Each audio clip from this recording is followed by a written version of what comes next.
For 45 years, they said she died peacefully in orbit. The truth was, she was dead within hours, and the men who sent her knew it all along. She was a stray, not a volunteer. In the spring of 1957, a small mongrel was pulled off the frozen streets of Moscow, one out of dozens combed from alleys and courtyards by Soviet handlers. She weighed about 5 kilograms, barely more than a sack of flour, and carried the name Kudryavka before the program renamed her Laika. Stray dogs were chosen for a reason. The Institute of Aviation Medicine believed animals that had survived cold, hunger, and the chaos of Moscow traffic would handle the stress of space better than any purebred. The selection process was clinical, almost mechanical. Temperament, size, and endurance were measured and logged. The dogs were not pets, not mascots, not symbols. They were material, chosen for their ability to withstand whatever the mission demanded. Laika was picked, confined, trained, and sent. She did not have a say. There was no moment of consent, no chance to refuse. The Soviet program did not need her trust. It needed her body to fit the capsule and her heart to keep beating long enough for the signal to reach the ground. From the first day, her fate was engineered by a deadline. She was never coming back. In October 1957, Nikita Khrushchev's order landed on the desks of Soviet engineers. Deliver a space spectacle for the 40th anniversary of the October Revolution. Sputnik 1 had just stunned the world. Now, with the eyes of every rival fixed on Moscow, the Kremlin demanded something bigger, something alive, and demanded it in less than 30 days. The deadline was not a suggestion. It was a command, and it killed any hope of caution. There was no blueprint for a biological satellite. The team at OKB-1 and the Institute of Aviation Medicine worked with what they had, hardware meant for short rocket hops, not orbits. The capsule was cobbled together in a few frantic weeks, faster than most cars are designed. Engineers soldered, bolted, and patched their way to a pressurized can barely half a meter across, just large enough for a 5-kilogram stray. There was never a switch, a parachute, or a plan to bring her home. The technology to return from orbit did not exist. This was a one-way mission, doomed from the first sketch. The thermal control system, the only thing standing between life and lethal heat, was tested once on a workbench. The full vacuum test was canceled. The insulation was improvised. No one could guarantee it would work in the vacuum and sunlight of orbit, but the calendar on the wall mattered more than the data on the bench. The capsule was sealed and shipped to Baikonur. 4 days later, it was on the pad. A deadline killed her. The Soviets would do it again. The Nedeline disaster, Komarov, Soyuz 11. In the Soviet space program, prestige always outran safety, and the cost was always hidden, classified, or covered up. There was never a return plan, not in a drawer, not in a vault, not in any classified file. In 1957, the technology to bring anything back from orbit simply did not exist. Sputnik 2 had no heat shield, no parachute, no recovery system of any kind. The capsule was a sealed metal can, barely half a meter across, bolted shut from the outside. The only way out was to burn up on re-entry, months later, after the world had forgotten what was inside.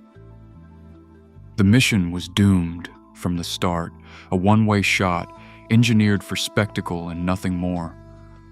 The people who built it knew. They knew she was never coming back. Vladimir Yazdovsky was the head of the bioscience team. On the last night before launch, he took Laika home. She played with his children, sniffed their hands, napped in a warm apartment for the first and last time. Yazdovsky later wrote, I wanted to do something nice for her.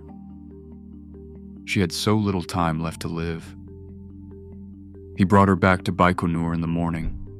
The capsule waited on the pad, sealed and silent. Adelia Kotovskaya was the senior physiologist. She stroked Laika's fur and whispered for forgiveness as the handlers strapped the dog into her harness. Kotovskaya cried as she closed the hatch. She had spent months training the animal, teaching her to eat gelatinous food from a tube, to tolerate the roar of the centrifuge, to survive in a box the size of a bread bin. None of it mattered in the end. The mission was one way, and everyone inside the program understood what that meant. On November 3rd, 1957, the capsule was locked, the rocket fueled, and the countdown began. The men and women who sent her up did not cheer. They watched the numbers tick down, knowing a deadline killed her. They knew. The Soviets hid it for 45 years. Inside Sputnik 2, the numbers told a story no one wanted to hear. The thermal control system failed almost immediately after reaching orbit. The cabin temperature began to climb. 22 degrees Celsius on the first pass, 38 degrees Celsius by the third, and over 40 degrees Celsius by the fourth. The capsule, built in less than a month, turned into an oven. Laika died within 5 to 7 hours. She was dead before most of Moscow woke up the next morning. There was no dramatic week in space, no peaceful last sleep. She was never coming back. Everyone in the control room knew. The data was classified, the truth hidden, the signals cut off after the fourth orbit. The mission was doomed from the start. A one-way flight, engineered for a headline, not for survival. But the world heard something else. The official bulletins from TASS and Pravda claimed Laika was alive and well for days. Some said her oxygen ran out and she drifted off painlessly. Others insisted she was euthanized before her air supply failed. Soviet school books repeated the story. For 45 years, the Soviets hid it. A child born the day she died was middle-aged before the truth came out. The LIE was not just in the papers, it was in every textbook, every anniversary speech, every state celebration. The real story stayed locked away in classified files, buried under layers of propaganda. Meanwhile, Sputnik 2 kept circling. For 5 months, her body orbited the planet inside a sealed metal can, half a meter wide, bolted shut. The satellite completed about 2,570 revolutions, a dead dog circling the Earth inside a LIE. On April 14, 1958, the capsule burned up over the South Atlantic. By then, the world had moved on. The program had its victory.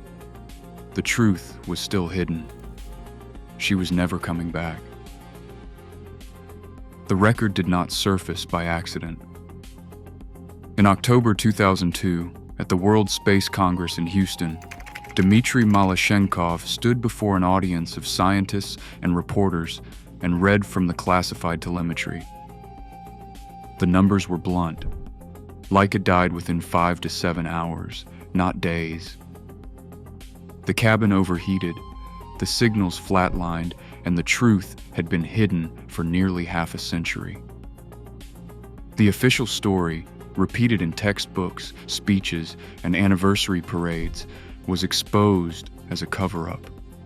The Soviets had lied for 45 years. By then, the world had changed. Most of the children who first learned that Laika had died peacefully were now old or gone.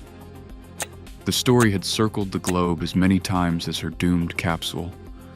2,570 orbits, 5 months in the dark, a body sealed inside a lie. Oleg Gazenko, the senior physiologist, no longer defended the mission. In his final interviews, his voice was steady and cold. The more time passes, the more I regret it. We did not learn enough from this mission to justify the death of the dog. Laika's fate, once buried by deadlines, helped widen the first cracks in the old silence. Early animal rights protests in London and New York cited her name. But in 1957, the headlines focused on rockets and rivalry, not the cost. The ethical questions were drowned out by the noise of the space race. Remorse lingered in the men who sent her. The truth, when it finally came, arrived too late for most who believed the peaceful story. They knew she was never coming back. Laika was sent on a one-way flight, no switch, no return, never coming back. The Soviets hid it for 45 years. A deadline killed her, and the men who knew carried regret longer than her body circled the earth. Some lies orbit forever.